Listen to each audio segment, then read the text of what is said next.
Hello and welcome back to this little corner of the internet, or welcome if you're new, from me and my emotional support water bottle. I hope that you've all had a really wonderful festive period, whatever you were celebrating, Christmas, Hanukkah, Kwanzaa, like whatever it was. I hope that you've all just kind of had a really lovely, restful holiday period.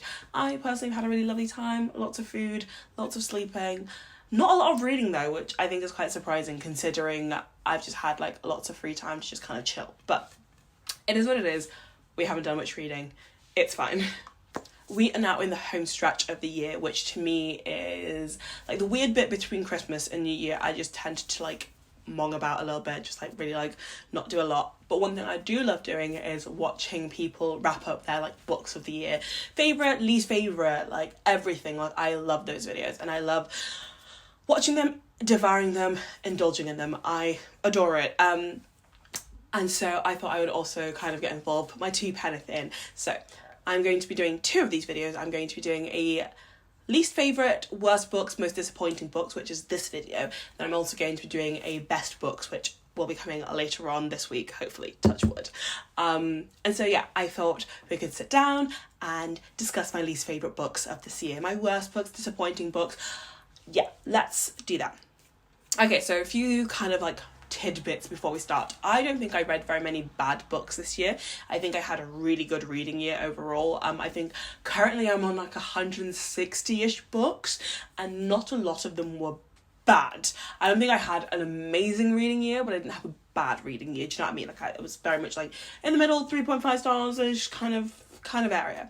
And so like the books on this list predominantly are either books I didn't finish or books that I was expecting more from and didn't get that from those books.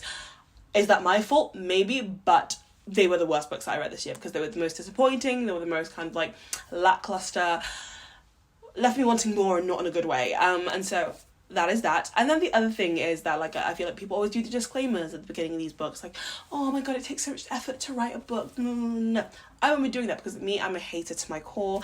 I love hating on things. I think it's fun, okay? I think it's entertaining. I think it's humorous. And if you can't understand the fact that like people are entitled to like different things or like or that nobody's above criticism, then please go and touch grass, go outside, breathe some fresh air. It'll be good for you to kind of get off the internet. Let's go. So the first book that is on my worst books of the year, and this is maybe one that will cause the girlies to tussle with me a little bit. It's Carrie Sato is Back by Taylor Jenkins Reid, TJR. I have a love-hate relationship with TJR / the TJR universe that she's currently creating. I think The 7 Husbands of Evelyn Hugo was a good book. There's some legitimate criticism aside, but it was a good book. Like, it was gripping, the world building was really good. Amazing. The offshoot of those books, not as great. Malibu Rising was fine. This book I couldn't get through. I DNF'd it.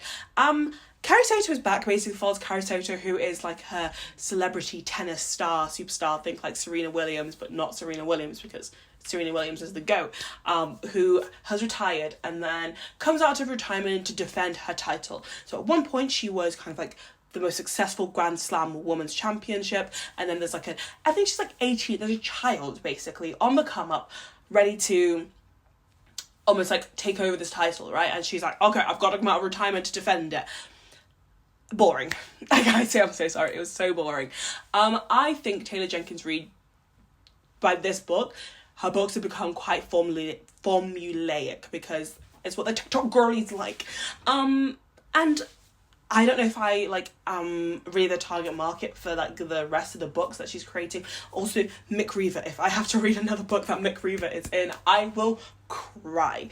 And I also think there's legitimate criticism around Taylor Jenkins Reid's ability to write minority characters while herself not belonging to those minority communities. So with Carrie Sato is Back, there was a lot of with Carrie Soto, there was a lot of commentary about actually like how accurate the Spanish was, or whether or not it was like Spanish that those communities would use. And I think if you're a writer who doesn't belong to a minority group and want to portray them, then you have a certain responsibility to that group to make sure that your portrayal is accurate, that it's representative of the communities that you're trying to write about. And if it's not that, then I think it does more harm than it does good. Like, it's a disservice to those communities. So yeah, with Carrie Soto's back, I genuinely could have done without it. The 30% that I read kind of felt like time wasted. And yeah, I probably won't be reading anything else that she writes within that universe. If she writes something else different, then maybe I'll pick it up. Also, loud. Also, I think I have a fundamental problem with the idea that, like, somebody's going to come out of retirement to defend a title, as if, like, titles aren't, or, like, records aren't there to be broken. I don't know, like, it just didn't do what they said it was going to do for me, and I had to DNF it. And that's that on that. The next two books are books that I'm going to group together because they kind of almost go together, and it's The Bride Test and The Heart Principle by Helen Huang. I don't know if I pronounced that right. If I don't, please let me know. These were books that are cult book talk romance favourites, and they were books that I just hadn't read before. So I thought at the beginning of the year I would pick them up. So these are books that I read in January, and they put me in a reading slump. They literally, at the start of the year, I was like, ugh, I don't want to read anymore. I think they were the first three books that I read. And so the third one being the first one, which is The Kiss Quotient. These books just, I don't know. Like, they just didn't do, I think, what I thought they were going to do for me, especially The Bride Test. I think The Bride Test was probably my least favourite of the three. And so when it comes to this, I'm a little bit like, yeah, I actually could have done without reading these books. And I think what's really disappointing, or like, not disappointing, but like what I'm really like frustrated about is that, like, I think this had like really good representation for certain things like neurodivergence, as well as like Asian American representation, as well as just like Asian representation in general. And so I think like the premise of this book and like the characters and everything, like, it was supposed to be something that I thought was going to work for me, and then when it didn't, I was so disappointed. But I don't know, I just really remember like reading these books and then being like, wait, that's what you were all hyping up? Yeah, I don't know, I think some of the male characters felt a bit like weaponized incompetency. The female characters sometimes I feel like were very like one-dimensional, and that's just not what I like. And so that's kind of that for that. I know that people really love these books, and I'm really sorry to not love them, but yeah, I literally didn't read for weeks after reading these books, and it was so disappointing. I should have given up after The Heart Principle, but oh well. You live and you learn! Okay, so the next book is one that, if you'd asked me at the beginning of 2022, like, what is a like top 5, this book would have absolutely been on my top 5, and it is Yinka, Where Is Your Husband? By, oh my god, who wrote this book? I forgot to write down who wrote any of these books. By Lizzie Damilola Blackburn. Let's get into it, shall we? I was so excited for this book. This book basically follows Yinka, who is a young woman, like in her, like, I think early 30s, late 20s maybe, growing up in Britain, from a Nigerian community, I think. And it basically, follows her kind of like navigating things like success and like in her job, and like what that means for her, what that means to be growing up in a community that really loves marriage and like traditional values, what it means to be kind of like going through all of these things, like to be in the diaspora, to be both like African or Nigerian and also British, which I think is a dynamic that a lot of kind of like Black British people can relate to, especially like if you're like part of the diaspora, like if you're fresh off the boat or like first generation. I loved the concept of this book, but the execution, not good. It had a lot of like important topics, things like colorism, texturism, faith, misogyny, all of these things, but none of these things were incorporated in a way that had kind of any impact, and it felt like a disservice to people like me, women like me, who were kind of like growing up in this kind of community. I don't know, I was so disappointed with this book, and I still wish I had the words to articulate like what I was hoping for, but I think I was just hoping for something that wasn't in this book, and I don't know if that's like my own expectations that like have then made that book disappointing, or whether it was the book. Maybe a combination of both. I'm more than willing to accept that, but I think this book was just such a flop for me, and which is so disappointing when I thought it was going to be my like top favourite books of the year. And so yeah, I think that this is it didn't do what it needed to do well enough for me to like it. And I think there is scope for it to be better. But that's just my thoughts on it. If you read this book, let me know what you thought.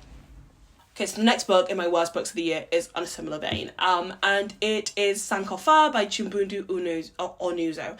This book was one that I was really interested in reading. It follows Anna, a mixed race woman in her 50s who has grown up in Britain with kind of her white family, and she's kind of at a crossroads in life. She's getting a divorce, or she's divorced or separating. Her daughter is old and has left the nest, and she is kind of faced with this existential crisis of who am I? Who am I? At age 50. Gripe to this book. First of all, Anna was 50 going on 15. It felt more like I was reading the internal monologue of a teenager rather than a fully developed adult who should be able to think through certain things. She was very much so still in her too white to be black, too black to be white era, and it felt really frustrating to read. I think the other thing is that this book was advertised as a book that was going to really explore identity and things like that, but I think a disservice that it did is that it fictionalized a country in Africa while also using a real life concept of Sankofa, because it literally means to go back and get it, which I appreciate. She's going back to get her identity and her heritage, but the only time it was used it felt a little bit out of place. So if you only use it was only used once or twice in the entire book. And there's so much more narrative that you could have gone with Sankofa. I think it was just it felt flat. It's a Ghanaian thing, and I think there was kind of almost semi-reference, quasi-references to Ghana, but because they were fictionalized, it didn't feel real, and it felt like the author kind of just wanted to create an African country with lots of ideas of Africa without having it to root it in a place or a time or a culture or society. That's what this book felt like. So this book can go. It can. See you later. Didn't enjoy it. The next book is one that I actually read very recently, and it was a bit of a flop-a-roo, and it is Set on You by, it's by Amy Leah. This book is a romance book that was touted or advertised as a body positive romance, which follows the main character, who is a fat woman who is also a social media fitness influencer. This book was kind of all the things I hate about body positivity put into one place. It felt like somebody hadn't done the research on what body positivity actually was, how it started, its roots, and why we're celebrating it, and had just decided to write a book about a fat character and then just be body positive, yay. I just didn't feel like it was developed enough in that sense. And obviously I am not one to fundamentally judge that, because I don't exist in a fat body, and so if you do and you enjoyed this book, please do let me know, because I just didn't not connect, I feel connected is the wrong word, but I didn't see the value in the things being explored. I felt it was all very surface level, woe is me, whereas I think if you're writing characters like this that are supposed to be super representative, make them complex, make them something else. People aren't just their fat bodies, that yes they are, but they're more complex than that, and they're more holistic than that, and that this book kind of missed the mark on that for me. The main character is also she's also Asian, I think, and so but some of the conversations around race felt really forced and really surface level, and there was a bit where her dad tried to connect his race experience with I don't know, it just, the concept amazing, the execution not, which I feel is a running theme with some of these books. I think I was expecting more from this book, and it didn't really give me what it was supposed to give me in terms of that sense. So that's what I have to say about that book. Okay, and then the last book that was on my worst books of the year, the most disappointing books of the year, is No One Is Talking About This by Patricia Lockhart. Patricia's someone. I read this book, I got it for Christmas last year, and it was a book that was longlisted for the Women's Prize. I can't remember if it was shortlisted as well. Did it win? I don't know. It's been a minute. But this book was on the Women's Prize list of the last year, so I asked for it for Christmas, and it was short, so I was oh my god, this will make such a good in-betweeny read, and then I never picked it up in between, and then I picked it up in January. yeah, I didn't finish this book. Everybody told me, oh my god, no, you just have to get to the second part. You just have to get to the second part. Like, it's gets so much better in the second half. I'm pretty sure Hannah told me that. I'm pretty sure Lena told me that. They were like, oh my god, no, you just have to get to the second half. I couldn't. Girlies, I couldn't do it. I was so bored. I was like, reading this book felt like I think I would have rather been picking off my own fingernails than reading this book. I can't remember what it was about. Can't even remember anything about it. I blocked it. I didn't even unhaul this book. I just lost it. It's gone. And I truly didn't care enough about this book to try and find it after I lost it. I thought maybe no, literally never. So whoever has this book, whoever found this book, I hope that you enjoy it more than I did, because I didn't enjoy it one tiny little bit. And so yeah, that that was such a disappointment from the women's list last year, but it's fine. So yeah, those are all the books that I thought were the worst books of the year. I would love to know what your most disappointing, least favourite, worst books of the year were, because that's how I should also, like, that's, you know, let's share. Like, I've given you these, that if you haven't read them, maybe you can, like, avoid them, or you can go in, like, prepared. You give me yours so I can maybe avoid those, maybe go into those prepared. So that is that. I will be back hopefully very soon with a best books of the year, which will be far more happy, far more upbeat, far more positive, because I will love those books and won't, like, actually want to, like, cry thinking about the fact that I wasted time attempting to read these books or reading these books. So yeah, really excited for that video. And then I also got an anticipated releases of 2023 video. Actually, as like a side note, before I like get into filming, because this is gonna go first, I have an anticipated book video. Would you rather see kind of like just like a few books that I'm excited for throughout the year, or would you rather see like a Q1, Q2, Q3 anticipated releases? Let me know what your like vibe is, because then I could do like 10 Q1, 10 Q2, 10 Q3 rather than like condensing those into like smaller. But let me know what you're thinking. Let me know what you're feeling. And yeah, I hope you liked this video. If you did, love that. If you didn't, well, feel free to be a hater too. But yeah, I will see you guys all very soon.